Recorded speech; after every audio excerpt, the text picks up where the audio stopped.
Section 1. You will hear a young student, Andrew, ringing an employment agency inquiring about their services. First, you have some time to look at questions 1 to 7.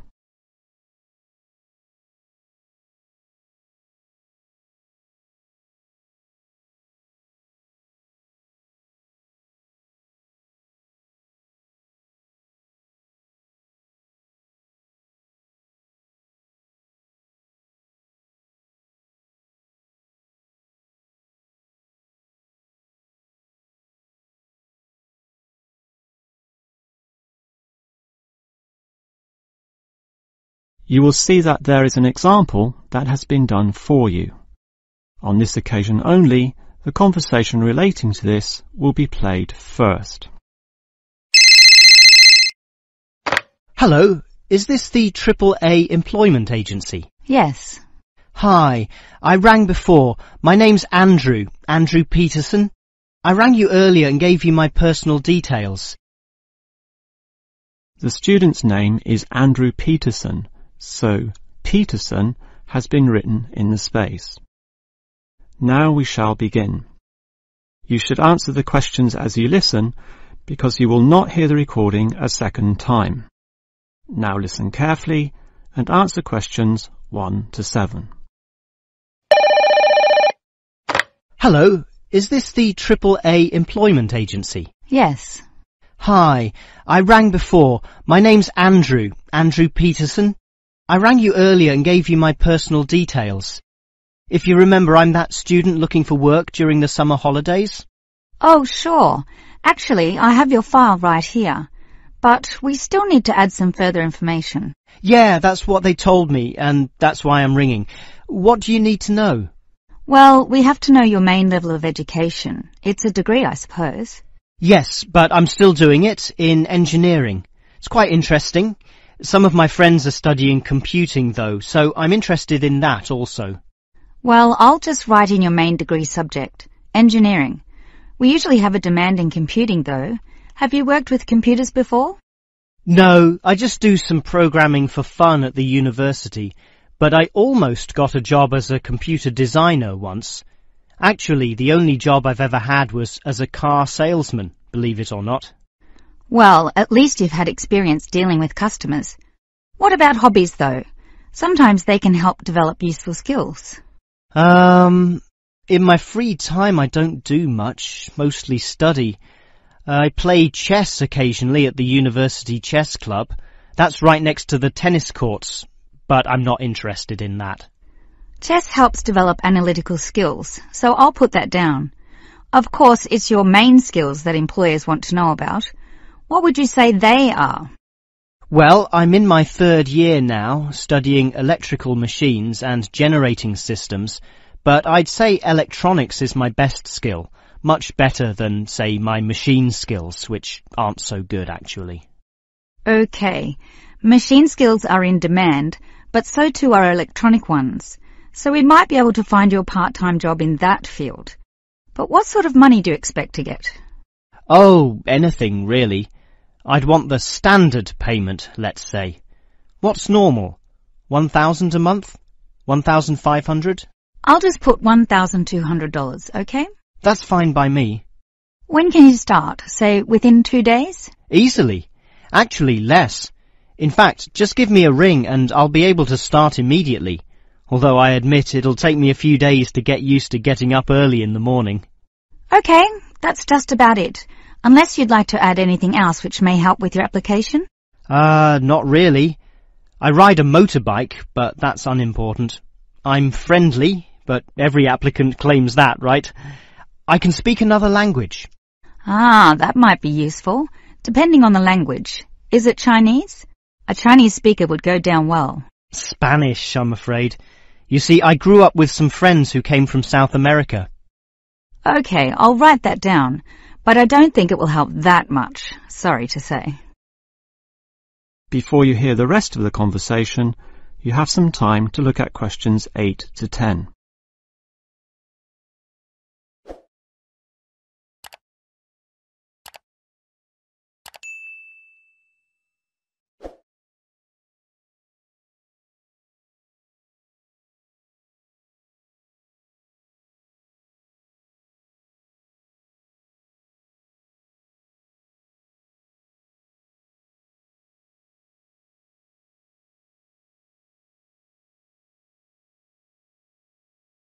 Now listen and answer questions 8 to 10. Well, thanks for your help, and hopefully I'll get a job soon. But can I just ask one more question? Sure. What basically are employers looking for when they interview someone? Oh, many things. Being hardworking, diligent and focused on your job is good, but surprisingly it often means you can't see the bigger picture or provide suggestions which help the company move forward. That requires thinking for yourself, outside the box as they say, and being free of the standard ways of approaching tasks. Employers certainly value that. I guess experience must help though. It depends. If it involved a routine job, one which didn't exercise your mind, it might not mean that much at all. But since companies are basically composed of people, it is important to be able to get along with others. There's no point in hiring someone whom the other employees don't like, right? That just causes problems. In fact, I would say that being friendly and approachable ranks far more highly than your academic qualifications. Okay, and that's all assessed at the interview, right? Yes, and your qualifications, experience and approach to the job, such as whether you can do different things, work overtime or do long hours is needed. But those latter qualities are pretty much standard. What may be more important is based on the fact that things inevitably go wrong. Mistakes are made and someone's got to fix them in a way that creates the least disturbance. People with demonstrated abilities to do this are certainly regarded highly. I see. That's very interesting. That is the end of section 1. You now have half a minute to check your answers.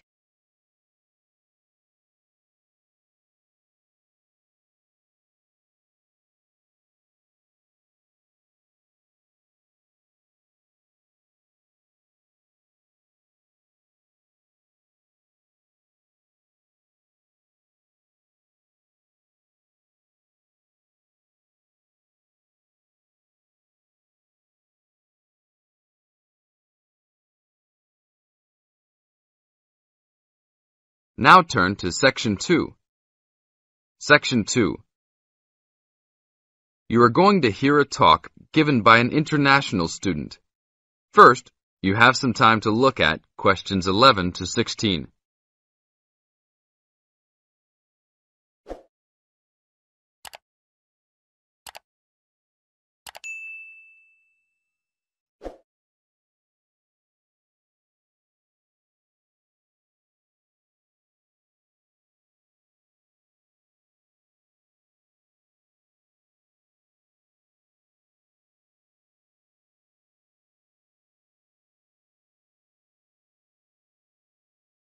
Now listen to the tape and answer the questions. As an international student coming from Sierra Leone, it gives me great honor to give these opening remarks and welcome you all to Ashesi University, where excellence is the code. I believe I speak on behalf of my fellow colleagues when I say we feel that we are the most fortunate and privileged university students in Ghana. You may ask, what is the basis of such a conclusion? And I will simply say to you, in which other tertiary institution in Ghana do you find the same level of IT infrastructure and facilities available to students? Where also do you find such a low ratio of students to lecturers and computers? In which other educational institution do you find 55% of students on some sort of financial aid, who in addition enjoy services and benefits such as job placement after graduation, on-campus employment that pays above the minimum wage, a supply of textbooks, and access to online databases? Ladies and gentlemen, there is no other institution of higher education in Ghana today that matches the learning environment and the quality of instruction at Ashesi. I could continue listing reasons why we students feel this way, but I only have 5 minutes for this speech. Believe me, I could go on for hours. At Ashesi, everyone is considered a leader and is treated special. Ashesi equips us with the necessary determination, strength, and belief in ourselves to be able to achieve our goals. We are being taught to think outside the box and to question and challenge our assumptions about the world we live in.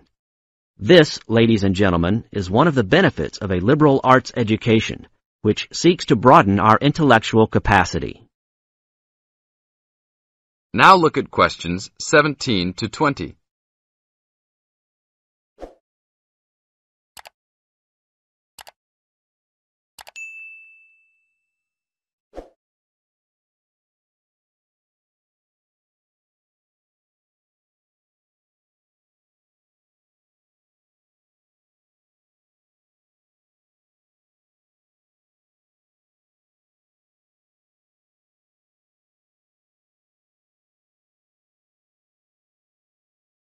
As the talk continues, answer questions 17 to 20.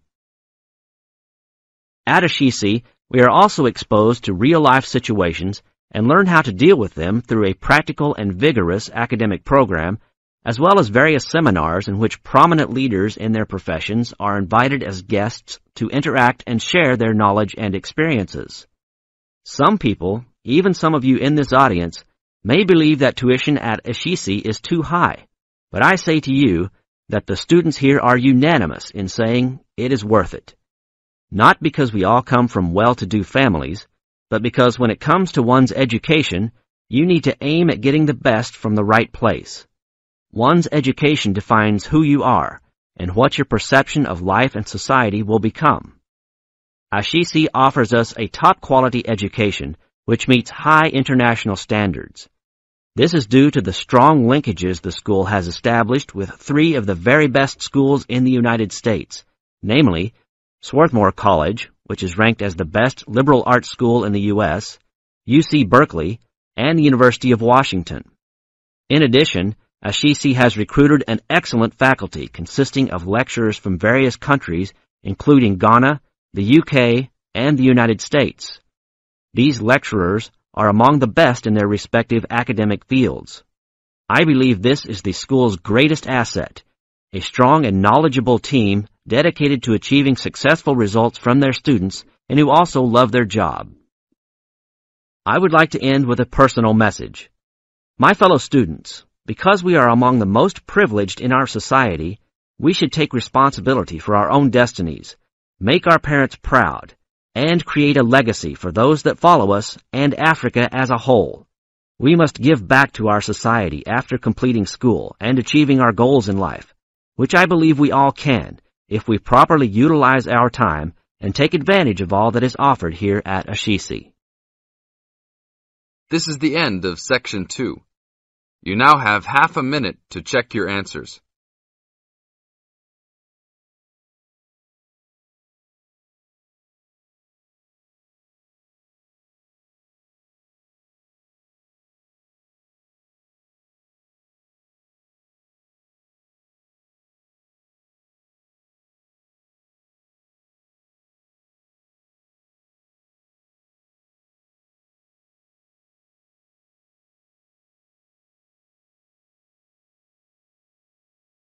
Now turn to Section 3. Section 3. You will hear 2 geography students talking. An older student, called Howard, is giving advice to a younger student, called Joanne, on writing her dissertation. First, you have some time to look at questions 21 to 24.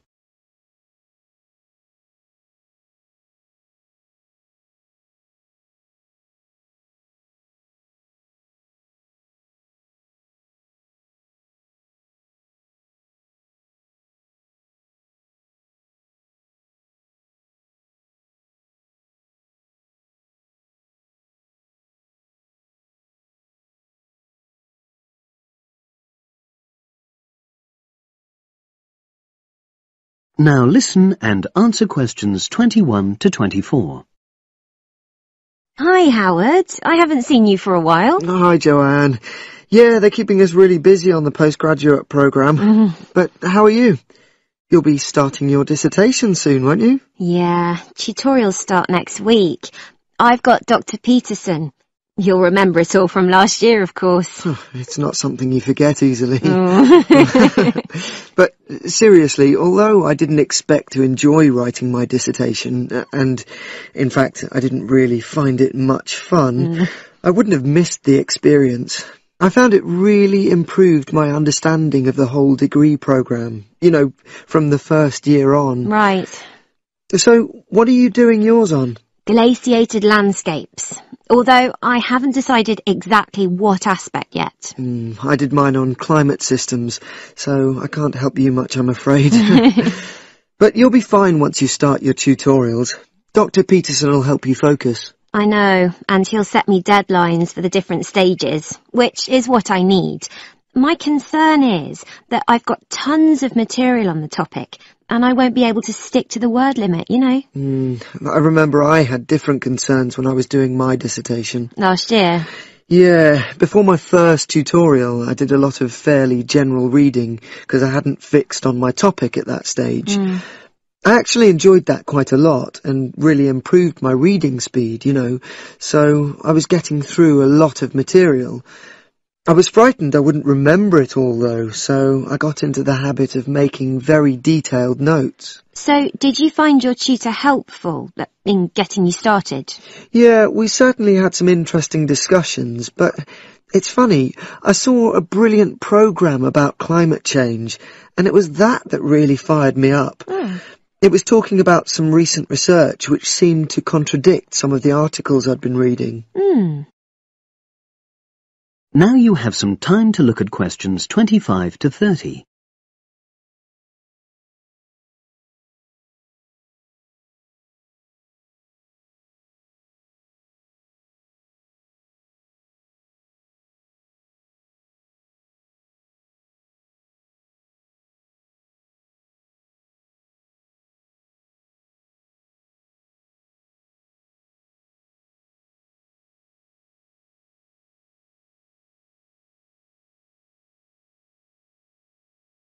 Now listen and answer questions 25 to 30.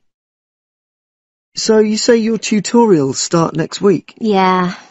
Well, the first month's crucial. You've got to meet your tutor and decide on your focus, but don't become too dependent on him. You know, don't see him every week, only when you want to check something. Right. Once you've got the focus, you've got to get reading. It's helpful to look through the bibliographies for all the course modules relating to your topic, and get hold of any books you think you'll need. I haven't got much money. I mean, get the books from the library, far better. And I suppose I should prepare a detailed outline of the chapters? Yeah, absolutely. But don't feel you have to follow it slavishly. It's meant to be flexible. OK. Now, I'm someone who likes to get writing quickly. I can't just sit and read for a month. Not like me, then. But if that's what suits you, you know, your natural approach, then you really ought to start immediately and write the first chapter. Right. Now, Joanne, about the library, it's worthwhile getting on good terms with the staff. They aren't always helpful with undergraduates. I suppose they focus on postgrads more. Maybe. But show them you're serious about wanting to do good work. And what if I can't find what I need?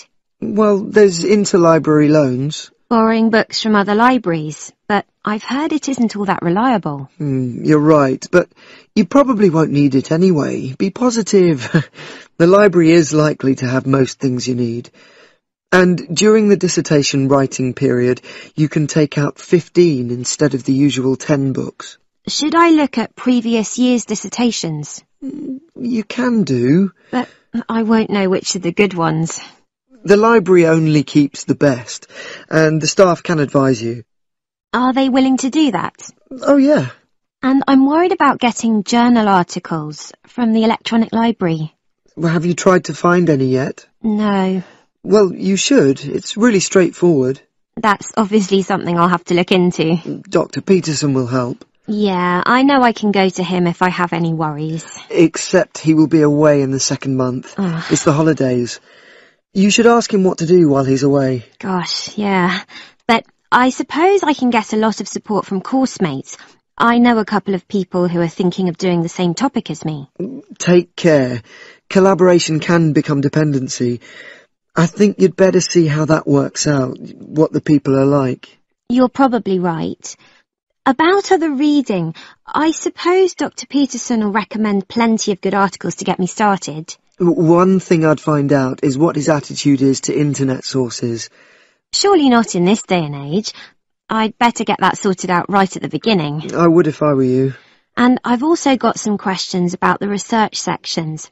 How much time I should spend explaining the process? Well, I think that's up to you. You can see how it develops as you're writing. OK.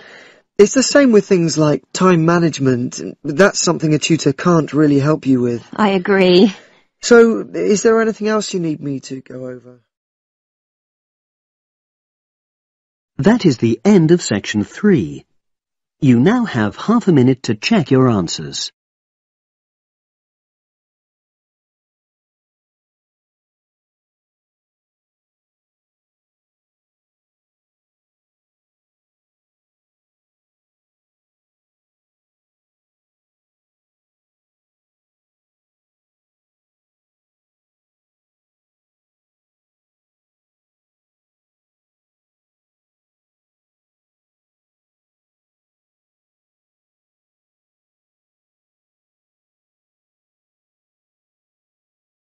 Section 4.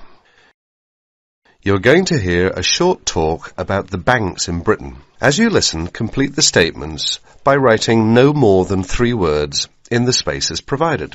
Now you have some time to read questions 31 to 40 first.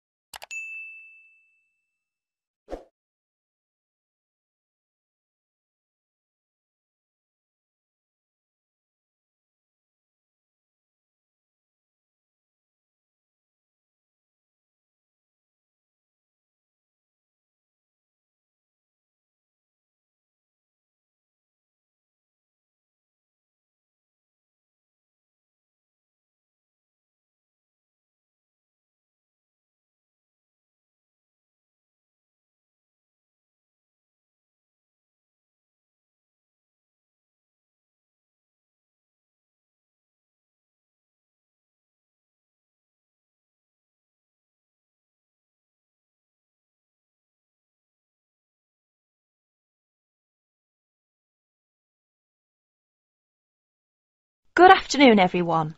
Thanks for turning up today to this short talk I'm going to give on student banking. Many of you are unfamiliar with the way banks work in this country, and today's talk should give you a few starting points. Well, as you probably know, you'll need to open a bank account while you're here. The safest place to keep your money is in a bank. Choose one that is near where you study.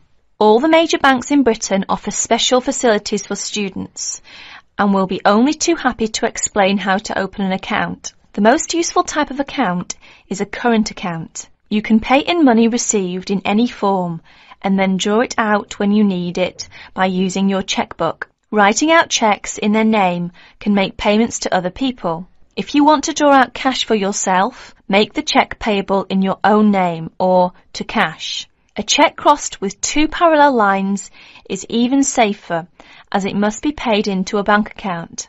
Payment by crossed cheque has the added advantage that when the person to whom you have given the cheque presents it at a bank, it will eventually come back to your bank and provide proof of payment. Most people now ask their bank to supply only ready crossed cheques. Most banks don't make charges if you keep more than a certain amount of money in your account. However, you shouldn't overdraw on your account. Withdraw more money than you have in, without the bank's permission.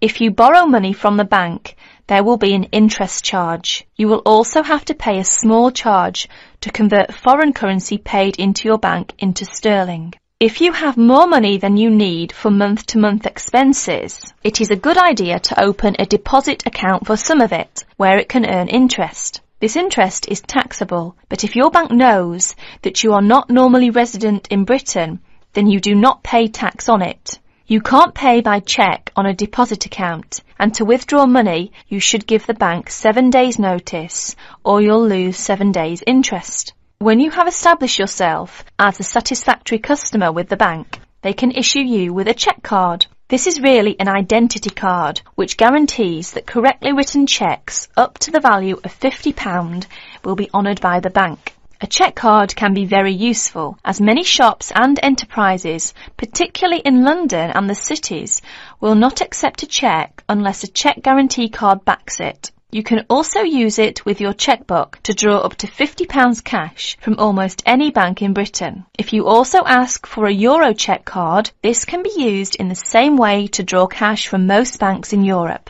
Many banks provide dispensing machines, generally set in the wall of a bank outside, where you can draw cash when the bank is crowded or closed. Provided you are a satisfactory customer, the bank can issue you with a cash card, which allows you to draw up to £100 a day. That is the end of section 4. You will have half a minute to check your answers.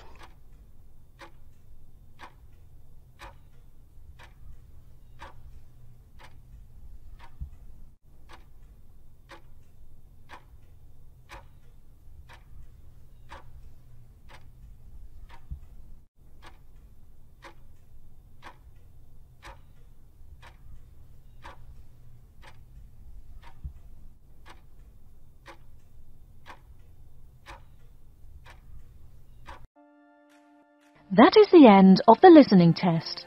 In the Ielts test, you will now have 10 minutes to transfer your answers to an answer sheet.